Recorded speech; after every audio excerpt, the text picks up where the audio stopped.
در میدان بهترین پهلوان جمهوری پهلوانی که قریب 40 ساله نعمتجان اسرانقلوف رودکی حریفی او ثمرالدین واسع سالین یک تبرزگاه دو تبوز خدا قوته الله اکبر. بچه ها شما جایزه موقف دارید بقرز ناحیه رودکی ثمرالدین ایواسه سالم یک برزگاه دو تبوز 400 سامان دیگه نام حاجی اسلام عثمان در نام نعمت اسرانقلوف خداوند هر دوش اقبال تیا رودکی ها بله فیردوس دوشنبه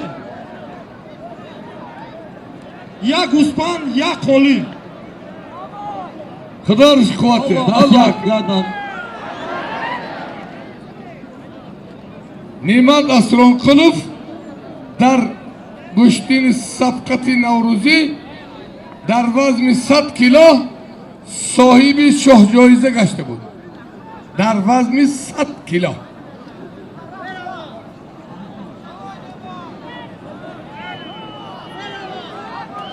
ها بله رودکی واسه نه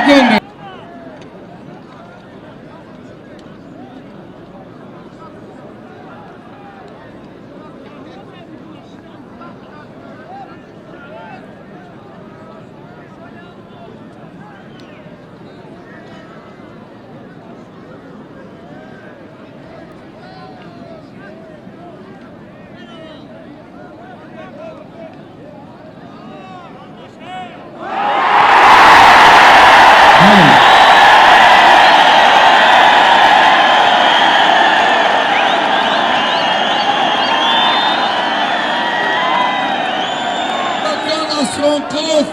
موسیقی 40 ساله پهلوان 20 ساله واسه را به تخت حضور نعمت جان من 400 سامانه که اینامی حاجی اسمان برادر رو داره آشو شد من نعمت جان گاو دو بزن بتش ای من ای خودت اینامی